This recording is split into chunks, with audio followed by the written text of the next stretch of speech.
friends. Today I wanted to do something a little bit different than an unboxing. I would like to do a walkthrough and a deck review of the Witch's Wisdom Tarot by Phyllis Curott, artwork by Danielle Barlow. And what we're going to do when we get to the cards is compare the cards of this deck with their equivalent cards in the Rider-Waite-Smith deck. And I think that'll help you decide if this deck is for you or if the cards seem to make sense to you. This is a very unusual deck, as I noted earlier. It comes in a really nice sturdy box, clamshell cover with a magnetic closure, and the cost is very reasonable. I think I paid only $25 for this deck when I got it in. There's a place in the box. When you open it up, you'll see the very nice guidebook. There's a little poem over here, and the deck is pagan-based, nature-based. So I really like that about it. It was a product of a shamanistic journey of the author and the artist, and it is based on, rather than swords, cups, pentacles, and wands, it's based on the four elements. So fire, air, earth, and water. And the major arcana in this deck is very different from the Rider-Waite-Smith deck. Because it's a pagan-based deck, the Christian iconography of many of the cards in the traditional deck has been totally reimagined for this deck, and we don't have the Abrahamic images such as Pope, angels, Judgment Day. So all that's been replaced. So it's more of a nature-based deck, a pagan deck. It has a very gentle feel to it. It's based on Rider-Waite-Smith, but a lot of the card meanings are not strictly following the Rider-Waite-Smith traditional meanings of the cards. For instance, the suit of swords or air in this deck is much more gentle and more uplifting, so I do like that about this deck. But when you get it in, you've got this very nice book. The cover is sort of canvasy, so it's more sturdy than a paperback book. And here we have the table of contents. There's quite a bit of introductory information about the deck and how it was constructed and how it came about. And there's some information on spreads and divination with the tarot in general. They have their own spreads that they've come up with for this deck. And some that are pretty much you've probably worked with, like a 1-card spread, a 3-card spread. We've all done those, past, present, future. This is a compass spread specifically for this deck. And then we have quite an extensive interpretation of the cards. Now, one thing that is I know it's intentional from reading the book. They didn't want to include the card images in the written material because they wanted you to use your imagination rather than look at the picture. But personally, I would have preferred to have a little thumbnail of the card so that I wouldn't have to refer back and forth. So that's just kind of one little quibble that I have with this deck. But it's got very, very interesting written information on each card. There is a section called Wisdom, and it talks about the general feel of the card and the artwork that they have presented. The essence of the card is your keywords to help you with reading, and it's very simple and nice. Then there is counsel or advice that you might get from using this card, and then there is a section on magic or spell work that you could do, which is really a nice touch. And since it's a Wicca-based deck, I find that's very useful. So all that information is included for all the cards of the minor arcana, and then the major arcana is toward the back of the book here, and this deck is sort of reverse engineered. So we start with the World as the first card of the major arcana, and then the Fool, or the Pilgrim as it's called in this deck, is traveling backwards through the major arcana. So that'll be interesting. We'll see that when we get to the cards themselves. But just to look at the card quality, They do include a bag that you can use for your cards, which has got a nice little embossed emblem there. The cards are, as you can see, they're large. They might be sort of cumbersome and difficult to shuffle. I may be able to shuffle them, I don't know. I like to riffle shuffle, and I don't think I will be able to with this deck at all. But they're sort of thick, and they're very sturdy. I think if you shuffle them carefully, they'll last quite a while. We have this beautiful, sort of reminds me of a Tudor rose image on the back of the cards here. So let me go, and I'm going to arrange these with the Rider-Waite-Smith images, and then we'll look at them together. All right, so we're going to go through these cards as they are presented in the book, the guidebook, and also as they are presented to you when you open the deck, because I believe that's the order that the author and artist meant for us to view them and to study them. So the first thing that you will see is the suit of air. And this replaces the traditional swords. So we really don't have time to do an in-depth study, but I do want to give you some of the key words for this new and updated Witch's Wisdom Tarot. So I'll kind of refer to the book as we go through them. I don't have time to, read the entire section to you or to really do an in-depth comparison, but let's just let you do that on your own. So here we have Ace of Air, Wind Harp, Listen, Awareness, Divine Love, Say What's in Your Heart. The Two of Air, and the key word is vulnerability, openness, connection, trust yourself, trust life. Three of Air, and I really love this card in the Witch's Wisdom deck. And the main idea is rise up, rise above, see from a new perspective, and free yourself. So we've left behind this sort of sadness and grief connotation in the traditional Rider-Waite-Smith deck. Four of Air, Sanctuary, Refuge, withdrawal from struggle and conflict, rest, self-care, and renewal. So it's the same idea, but just expressed with the different artwork. We've got the birds in the tree, a couple of birds there. They have a nest in the tree, and so that is the sanctuary in this nature-based image. The Five of Air, or Sacrifice. Sacrifice, acceptance, integrity, and higher purpose.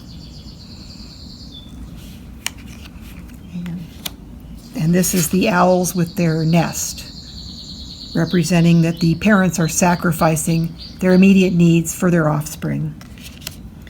Six of Air, Balance, divine communication, development, useful limits, and danger for the unprepared.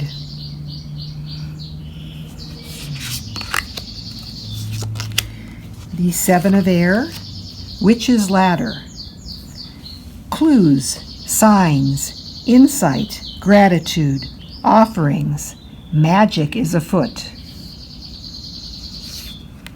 So you can kind of see the same general idea, but just going in a slightly different direction in this Witch's Wisdom deck. Eight of Air is Clarity, honesty, objectivity, introspection, and self-awareness. So rather than having swords that you can count, this deck has usually some sort of a flying creature, a bird. In this case, we've got 8 of these dandelions down here. We've got the 7 feathers in the 7. We've got 6 swans in the 6. So it's very subtle. I mean, you have to really look at the name of the card because it's not as readily apparent as you would see in a traditional Rider-Waite-Smith deck. Here we have 9 of Air, Transition, Endings, Time for Change, Move On, Begin Anew.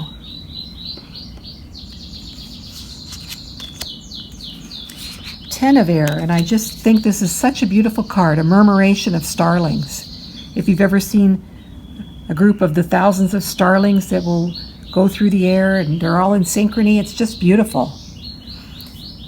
So the meanings for this card in the new deck: wonderment, intuitive harmony, communion, consciousness of divine love. And I really think this deck nails the Ten of Air or Ten of Swords much better than this sort of doleful image from Rider-Waite-Smith.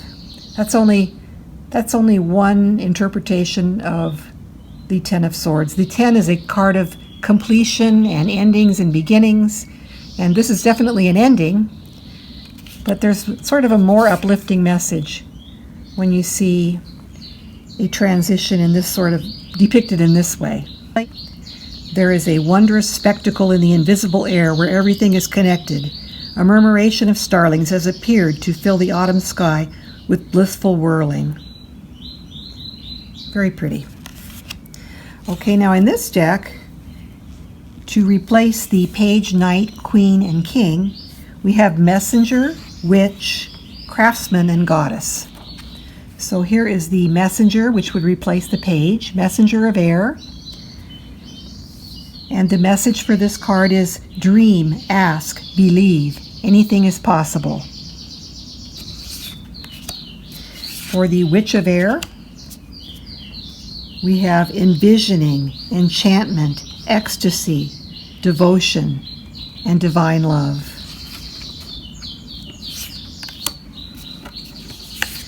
The craftsman of air, and you know, I think these are sort of, in my mind, kind of switched. I would more relate the craftsman to the king, so let me just switch those cards. So the craftsman of air, study, hidden truths, divine expressions and embodiments. And the goddess of air, interconnectedness, fix your relationships, cut ties, release the past. So we first looked at the suit of air. That is the suit that traditionally in Wiccan practice, air is related to the east and the sunrise. And the next suit that they include in the deck in order is fire, which is also in Wiccan practice related with the south. And fire in general is related to spirit or will. So ace of fire, we have the cauldron of community, vitality, sharing, community, joy, rejoicing. Two of fire, challenges, danger, doubts, facing and overcoming fear. Three of fire, lights in the darkness. Isn't that a pretty image? Love that. Uncertainty, intuition, faith, and guidance.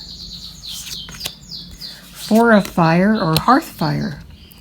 Home, welcome, safety, comfort, and family.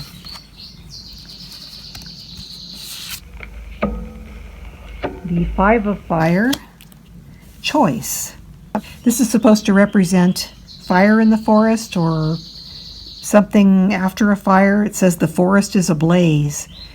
So this is the essence of the card is warning, abuse of power, choice, and organic change. Six of fire, light on water.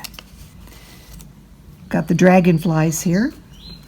Lightness of being, illumination, clarity. Be present in the moment.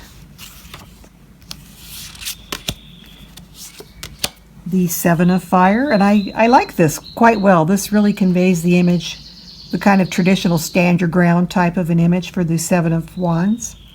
Benevolence is the meaning that they've chosen. Conviction, integrity, resolve, serenity, all will be well. Eight of fire, wake up. Wake up, you're alive and anything is possible. Celebrate. The nine of fire, alchemy. Revelation, abundance, reciprocity, generosity, and gratitude. That's kind of a different meaning than the traditional Rider-Waite, where the guy looks like he's really been through hell and back to get where he is. And this is a more image of so in the book it discusses how every bud becomes a flower, every flower becomes a fruit, every seed becomes a stem, every stem bears a bud. So it's sort of that sort of an idea of how things change and progress. Here we have the Ten of Fire, Spirit of Life, sanctity, safety, light, peace, joy, and reverence. I absolutely love this card, and I think it's perfect for the Ten of Fire. Actually, this card in the Rider-Waite-Smith deck, this image is taken from a deck in the 14th century, and the actual image is a man holding up 10 swords. It was actually the 10 of swords, not the 10 of wands. And Pamela Coleman Smith sort of tweaked it and turned it into a 10 of wands. All right, then we have the court cards for wands. We have Messenger of Fire, readiness, signs have been given, seize the moment. The Witch of Fire, which would correspond to the night. We have look within, know yourself, find gold in the dark. Isn't that a beautiful image? The Witch of Fire. Then we've got, I'm going to switch these again because I think the Craftsman more correlates to a king rather than a queen. Craftsman of Fire. Work hard, hone your skills, pursue your calling, trust your ability and your strength. And the Goddess of Fire.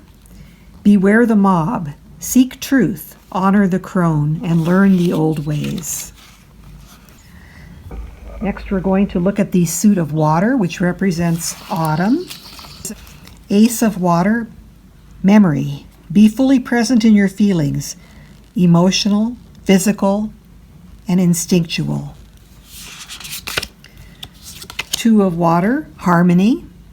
Be playful, feel pleasure, express joy, offer small acts of kindness, partnership.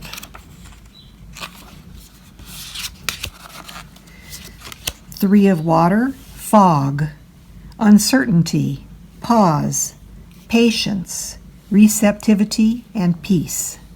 So a little bit different meaning from this kind of a joyful celebration. I always think of the Three of Water as a family card. Out of the union of two comes a third, which is the infant or the creative product of love. So to me, that's a family card, but everybody interprets things slightly differently.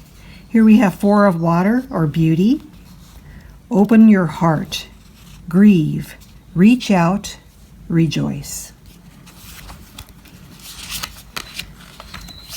Five of Water, consequences. Warning, reckoning, interdependence, responsibility, right action, urgency.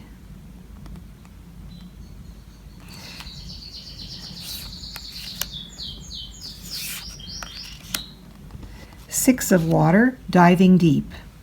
Dive deep, let go, go with the flow, unexpected change. Seven of Water, peace.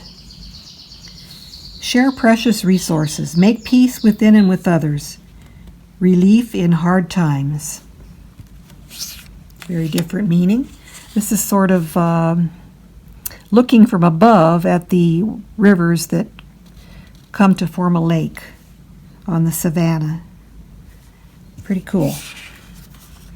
Eight of Water, instinct. I absolutely love this card. We've got the 8 little baby turtles heading back out to sea. Wonderful. This is just great. Awakening. Trust your instincts. Sense the pull of destiny. Adventure awaits. Nine of Water, leap of faith. A daunting task. Trust, determination. Go for it. Take a leap of faith. So another card that's been reimagined and has a whole new meaning. 10 of water. Consecration. Wonderment, flourishing, blessings, the rewards of feeling fully, waters of life. Messenger of water, or page of water. Messages, inspiration, gentleness, innocence, movement between the worlds. The Witch of Water, or Knight of Cups. Sensuality, pleasure, depth of feeling, embodied emotions, permission. Okay. The Craftsman of Water. Masculine fertility, useful opposition, lighten up, spontaneity. And the Goddess of Water.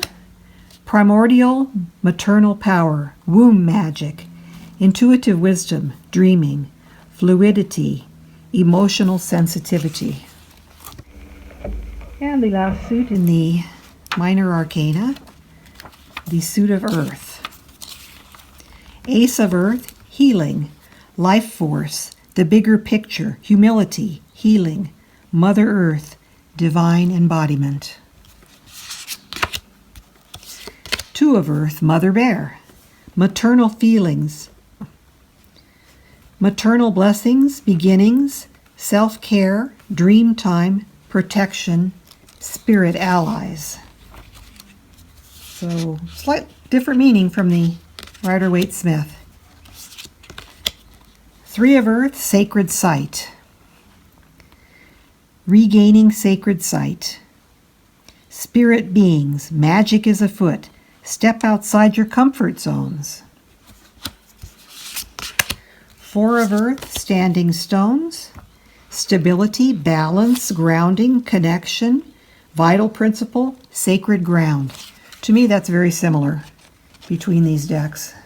I get the similar feeling from both decks. The Five of Earth, one thing becomes another. Life, death, and rebirth. Reduce, reuse, recycle. Don't be greedy. Six of Earth, Dragon's Eye. Reflect. Consider all the possibilities. Choose wisely. Unexpected challenges. Self-control. Seven of Earth. Running stags. Masculine animal energies. Fertility, vitality, strength, sexuality. Carpe diem. Eight of Earth, spirit of place. Go outside, know where you are, pay attention. Spirits of the land, humility. So totally different meaning from our hard-working Rider-Waite-Smith, Eight of Earth. The Nine of Earth, wolf pack. Instinct, honesty, integrity. Listen to your body. Know and accept yourself.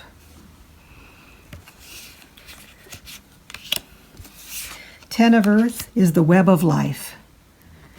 Consciousness of creation, interconnection, communion, green wisdom. You are never alone. Web of support. So there is a similarity on those. Some of these cards I can get the connection. Others I think they've just been completely redone. Messenger of Earth, foresight, weighty responsibility, incorruptibility, virtue, possibility, honesty, and truth. Witch of Earth, challenge, service, purpose, commitment, courage, prepare for battle.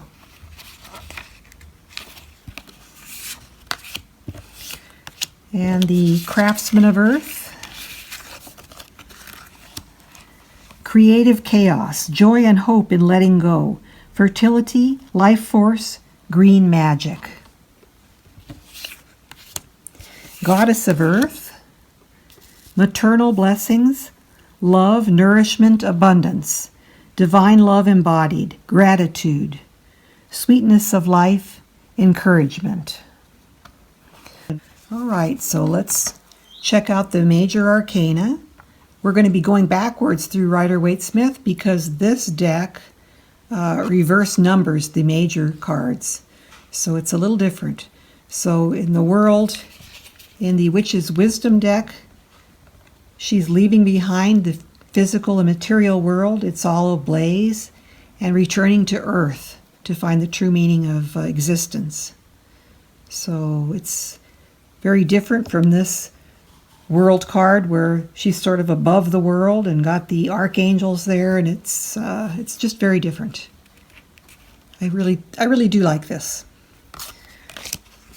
Then instead of judgment, we have initiation.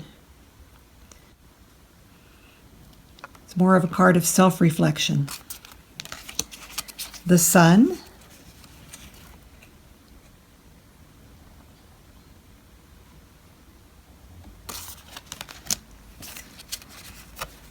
the Moon,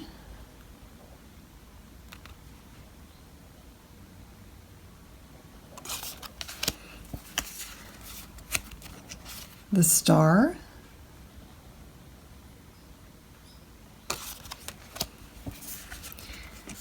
instead of the Tower or the House of God being struck down by lightning, we have a maze. Another representation of confusion or a state of disarray. We've got the lightning in the background. That's the only similarity. There's not a tower in this card because it's an earth card, earth-based card. In place of the devil, because of course there's no devil in Wiccan tradition, we have the ancestor.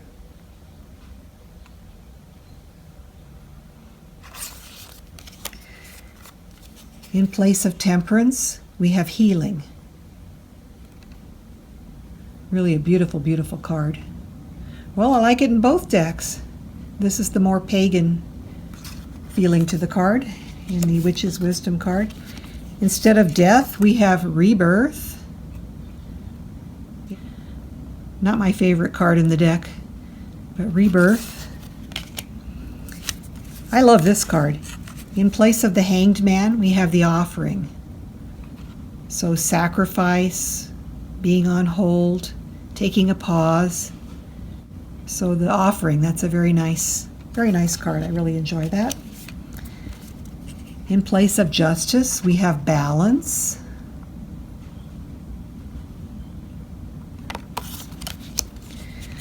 And here, instead of the Wheel of Fortune, we have the Wheel of Life. I absolutely love this card, this Wheel of Life. It's got the 8 witches' sabbats. We've got Yule, Imbolc, Ostara, Beltane, Letha, Lunasa, Mabon, and Soan. So we've got the 8 witches' sabbats representing the Wheel of the Year. I think that is extremely wonderful. I just absolutely love this card. The Wheel of Life, or could have been called Wheel of the Year, because that's what it actually is. Alrighty, in place of the Hermit, we have the Shaman.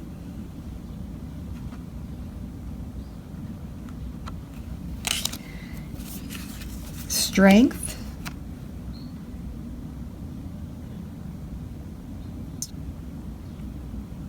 Kind of a busy card in this deck. So many different animals there.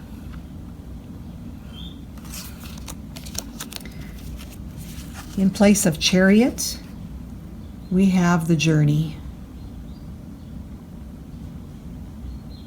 So very gentle, nature-based quest type of an image rather than, will and spirit and driving the reins and that kind of a image like the Rider-Waite-Smith has. So this is very, very gentle, life-affirming. I like that in place of the Chariot. Instead of Lovers, we have Love.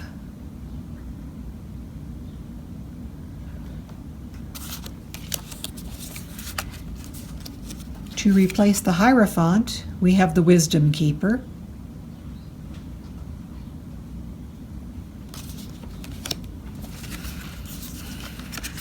To replace the Emperor, we have the Guardian.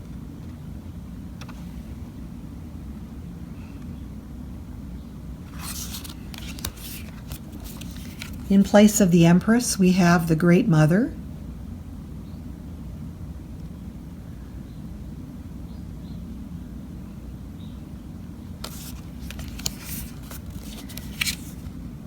The High Priestess is become Priestess.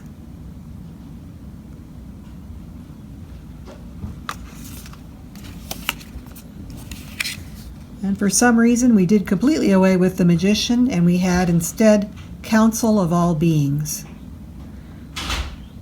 I would think in a Wiccan-based deck that you would have a Magician, but hey, what do I know?